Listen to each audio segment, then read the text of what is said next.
real estate as an asset class has been giving us 12.2% over the last 10 years. Nifty has been giving us 13.6%. Your gold has been giving us 11.8%. Now, it is important to note that Indian homemakers, our mothers and grandmothers, have around 1/3 of the world's gold. Now, Wow. even though people say that, put into Bitcoin what you can afford to gamble away, it is very important to note that your Bitcoin as an asset class has been giving us 198% year on year for the last 10 years.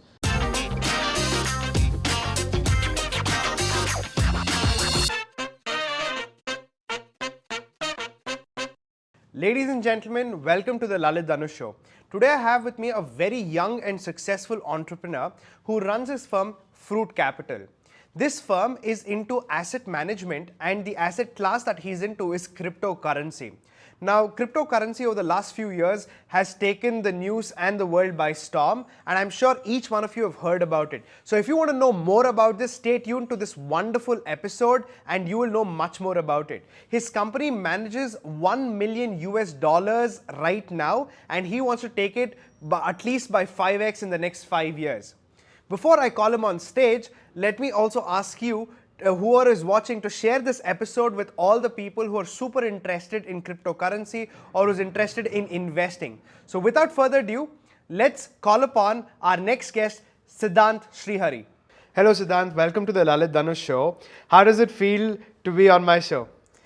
Lalith, to be honest with you, it's my first podcast, so this is a very new experience for me. So I'm really looking forward to have this conversation open up and flow. Awesome. So Siddhant, I remember the first time I met you, it was also because of my other partner, Jayashree, who manages Gaurama's Kitchen. She told me about you and she said, I was talking to her about crypto, and then she said, I know this young guy who is doing very well. You must talk to him. You'd be very impressed. And I said, okay, cool. And then I called you up, and I think the first time you came into my office, you spoke to me about crypto. Correct. I've never heard somebody sound so confident and knowledgeable about that subject, because in India, people don't jump onto the bandwagon until it's a very common word, right? Correct. So it's great to have you here. And I want to know, how did you start your journey in business by starting your company, FruitCapital? Correct. How did it all begin? Correct. So Lalith, the key with us is that we would like to stay ahead of the curve, right?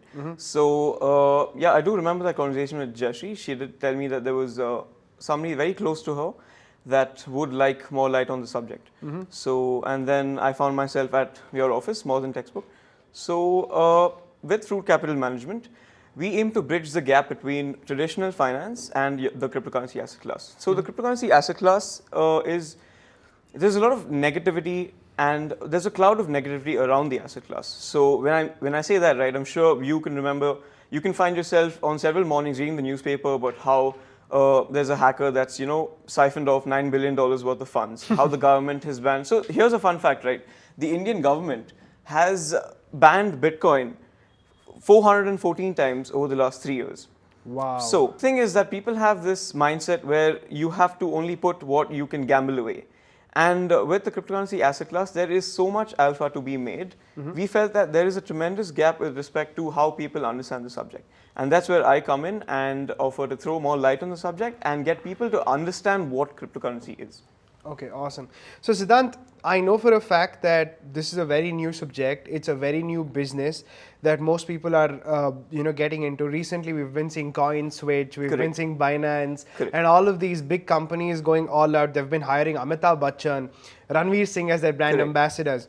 Now, I want to understand, there's one word that's constantly associated with crypto. It's risky, right? Correct. Now, what is your perspective on that as an expert? Okay. And what can we tell the viewers out there about this word risky associated with cryptocurrency? Correct. So unfortunately, a key metric of a bull market is that everybody will be talking about it, right? From your barber to your grandparents, everybody wants in on the Bitcoin cake. So the thing is that all of these people, right? So let's look at the numbers. For example, last year we were sitting at a $3,000 per Bitcoin. Wow. Now your BTC has gone from $3,000 to $60,000. Now if you have a truckload of people getting in at 60 and it goes to 50, of course there's pandemonium, right? What is this? It's ridiculous. There's so much risk. But then if you get in at the right time, then the cryptocurrency asset class can be your best friend. So with respect to crypto, we have been in the market since 2016 and we have seen these key patterns playing out. And your crypto markets basically are designed to work off of your emotions. They use your fear and greed to drain you of your capital. And that's why at FruitCapital, we tell you that, you know what, this is what the numbers are. And we act as your walking stick through the cryptocurrency asset class. Now, can you give me a little more insight about how they feed on your emotions? Because a lot of times we as human beings are driven by fear, right? Need not be in investments alone, even in our career choices that we make or any choice we make in life, we're always driven by that emotion. How do you stay ahead of it and what would you suggest to people? Okay. So with respect to cryptocurrency, it is, you know, there are billions and billions of dollars exchanging hands. And this is the one place where if you put your hand in and you get a couple of trades right, you can actually make a lot of money. Unfortunately, with a lot of money comes there's a lot of malefactors, and there's basically a lot of people at every corner looking to take advantage of you. Now, with respect to how they take advantage of your emotions, they know that everybody is looking out to make a quick buck, right? Unfortunately, we have this notion that cryptocurrency is a get-rich-quick scheme.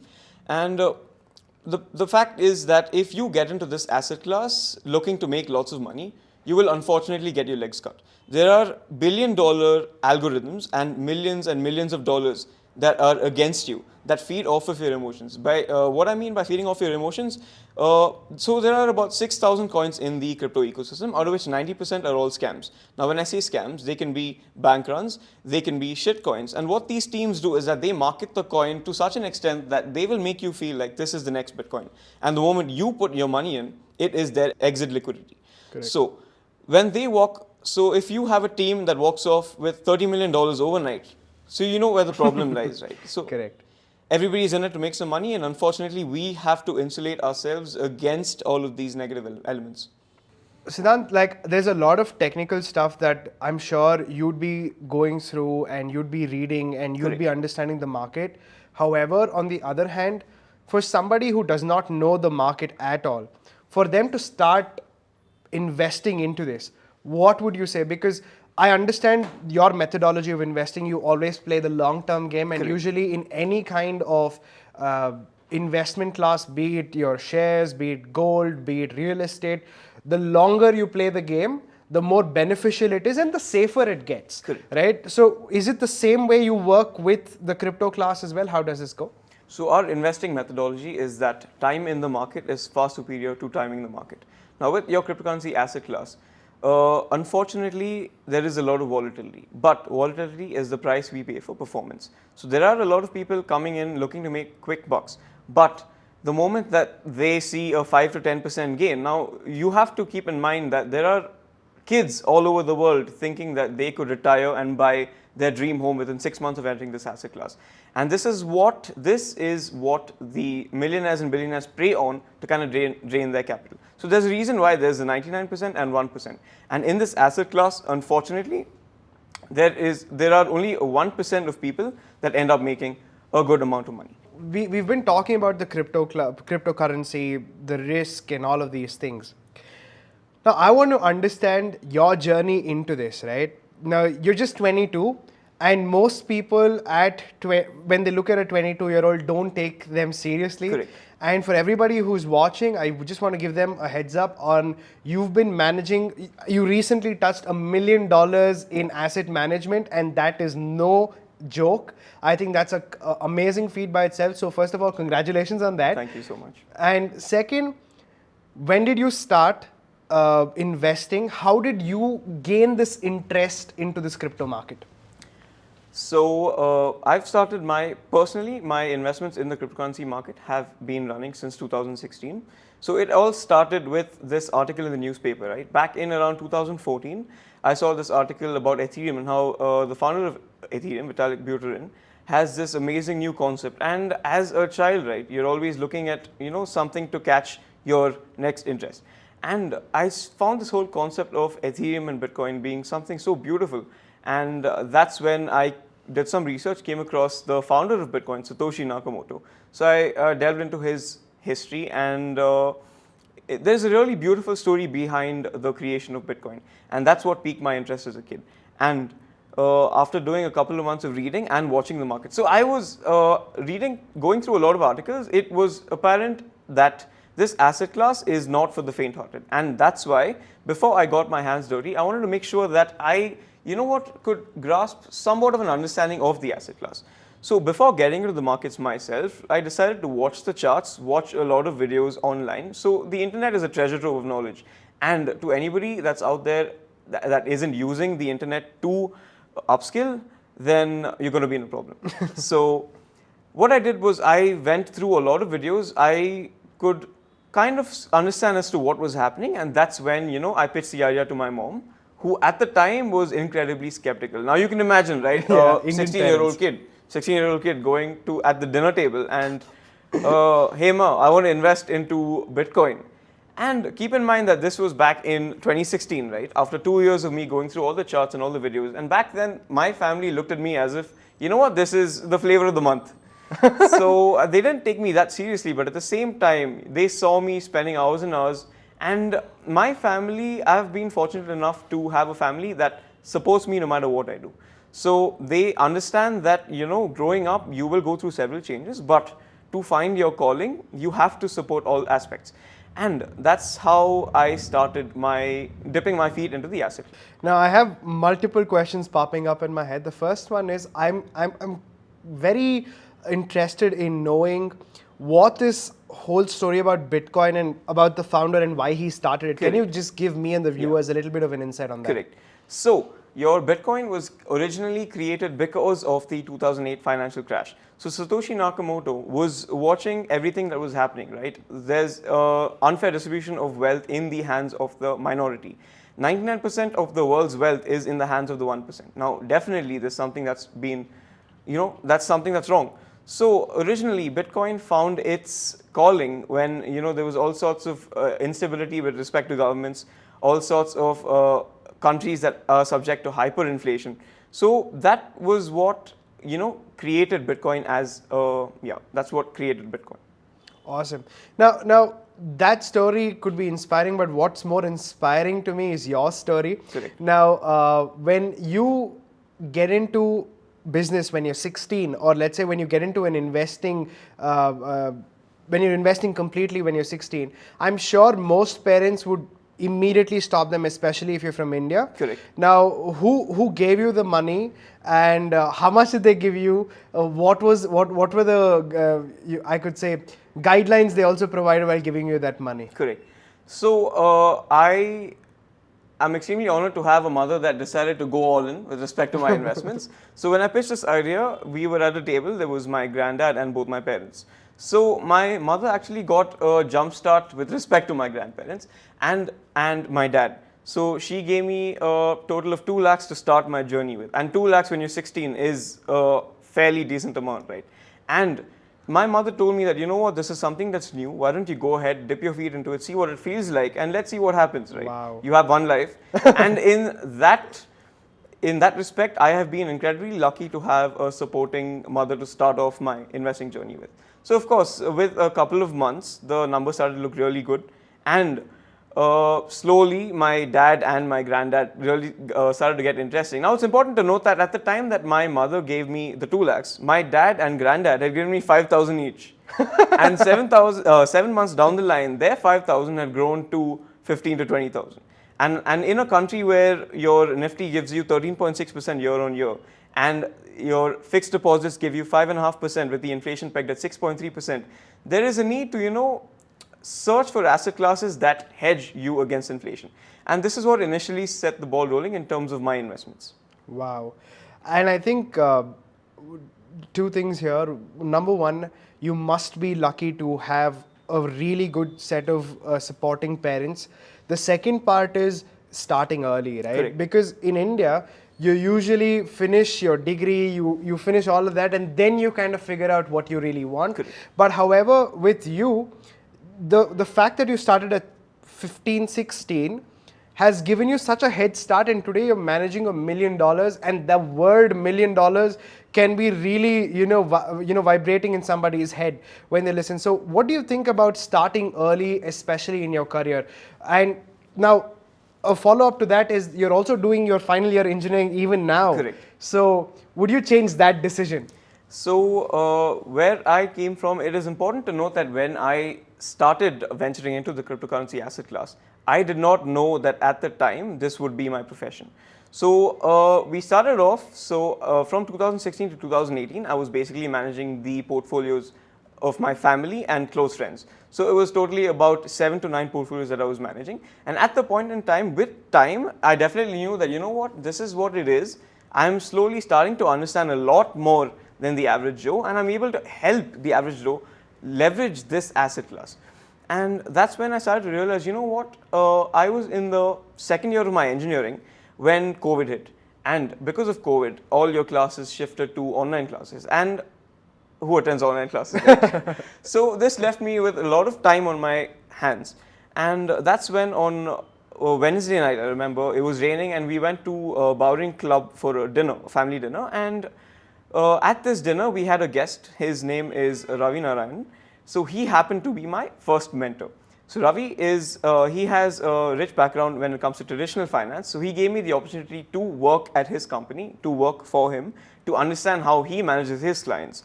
So I started to imbibe the fundamentals of traditional finance from my first mentor, Ravi.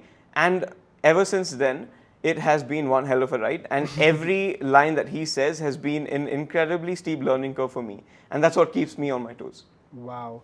And I think one of the most important things is to, again, find the right kind of mentors and peers around you. We've spoken about this time and again with different guests on the podcast, that mentorship is so important. Maybe not for everybody, but at least for most of us, right? Be it in investment, be it in somebody who wants to pursue a sport. Even the greatest cricket player in the world today has a mentor. Even Virat Kohli has a coach. So it's quite important. What do you think about mentorship, and how has it impacted your learning, and what are some of the key takeaways you've gotten? So even though I'm 22 and I have so much more to learn, I firmly believe that you need a fresh perspective to kind of tell you what's happening. So as you all know, if there's a couple of people having food in the car, right, you don't know what it smells like unless there's somebody else that comes into the car. So I firmly believe that to stay grounded and to understand what's happening, you need a fresh set of eyes on the subject. And when there's a person or a bunch of people that have gone through their lives, making a couple of mistakes and having their experiences, then you would be a fool as to not learn and, not waste time doing the same mistakes. And there's two things that I would like to throw light upon. Firstly is that what the internships over time has taught me is networking is something that's really underrated. So as you intern with new companies, you slowly start to upskill, you meet new people, you make new connections, and there's so much more to learn. The sky is the limit with respect to building your communication skills, making presentations. So I believe that it's helped me a lot as a person, and with respect to FruitCapital as well, to interact with all of these great minds and learn from them. Awesome. And your mentor was the one who got you the internship, right? Correct. So as you progressed in this mentorship and mentee journey through the internship, now the internship is not related to the course that you're studying. Did your parents still continue to support you during this part? So as I am also doing my engineering parallelly, my dad always reminded me every now and then that you know what, Sid, you have a good thing going for you, but at the end of the day, if you don't have a degree, the people are going to look at you differently. So at the same time, do your degree. So what I plan to do is to add value to my skill set as well as FruitCapital. I intend on embarking on a master's in financial analysis with respect to, as well as a CFA. So to do a master's, you have to have your degree, right? So at this point in time, I am also enjoying my mechanical engineering degree, but I do feel like I have strayed from the path, so to speak. That's nice. And today, we don't find many people trying to go the unconventional way. They just want to pursue what they've studied. They want to focus on that, get a job maybe through their placement cell in college. And it's really nice to know that you've been chasing the unconventional path. On that note, I also want to understand how important is an internship on a very general scale. Like, I know you've gotten a lot from it, Correct. but for everyone out there, what do you think internship does? So to the people that are watching this podcast, get out there, meet new people, try and get internships. You never know who you can be in the room with. You never know what you can end up learning. And at the same time, internships, to me, I think internships are a playground where you can harness your skills, you can be creative. And it's like a canvas. Throw some paint at the canvas and see what sticks, see what you're good at. And you never know what door that can open. Correct. And it also that simply means you can go do some mistakes, right? Because a lot of times mistakes can be very costly. Correct. Outside in the bad world. It does not mean you aim for perfection, but making mistakes is such a key part of learning, and what better to have a risk-free mistake creating internship to actually do it. Very well said, Sid. So moving on, I want to know, FruitCapital, today you're managing close to 40 odd clients. Who was your first client? What was the story behind you actually gaining that first client, and how did it all happen? So this is an amazing story. Before we started operating under the FruitCapital moniker, at my internship place, Griffin Capital, they had me in charge of managing the cryptocurrency exposure for their HNIs. So initially, between 2018 and 2020, what I did was I used to go to these clients' homes and set up their accounts for them. So what I learned at my internship was I built a system, I built a presentation. We figured out, speaking to my mentors, how this would be attractive to, mutually beneficial to both our clients as well as Griffin. And so then it all started at this, during this winter expedition. So we went on a winter expedition to Spiti Valley, and it was a 14-day expedition. Keep in mind that there are no toilets here, and it's between minus 30 to minus 40. So your brain is essentially just a vestigial organ at this point. Right?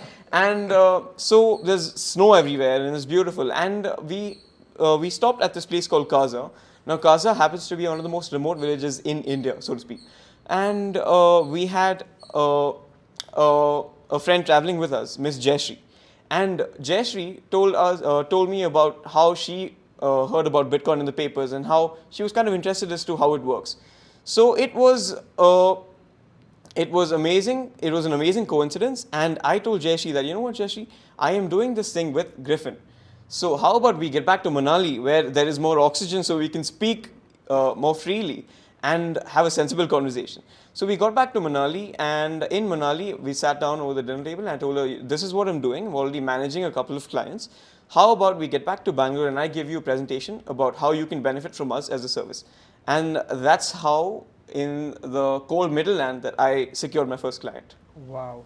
Now, I'm very impressed by the kind of knowledge you possess about the cryptocurrency, but in the Indian society, people just don't weigh you on your knowledge, but also your experience, right? And a 22-year-old might not be taken very seriously a lot of times, because I myself have faced this situation a lot of times. I'm 25.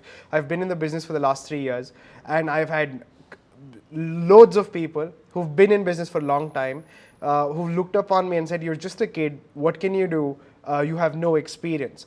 I'm sure you've gone through phases like that. How have you overcome that? How do you face these situations?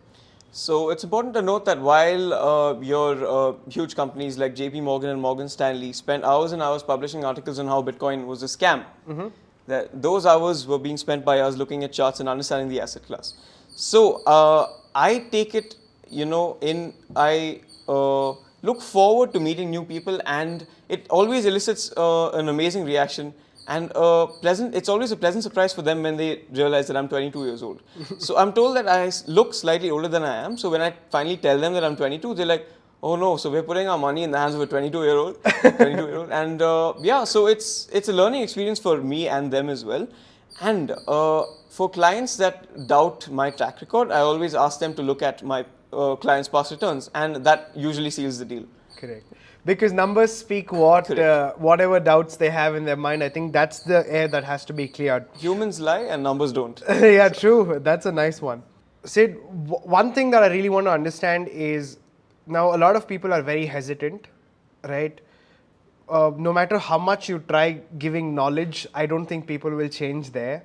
But let's say if somebody wants to start, give me 3 steps, the first 3 steps that somebody should take into getting into this asset class. So ideally, the 3 steps would be DYOR, do your own research. I know this is a term that's thrown around, but there's nothing that can beat the fact that if you can set aside 2 hours every day, open your laptop, go through the charts, see, understand the team behind the projects, go through all of that, and that's a good place to start. The second step would be to start small. So you don't want to be putting in truckloads of money. You don't want to be putting in your life savings into an asset class that you don't understand.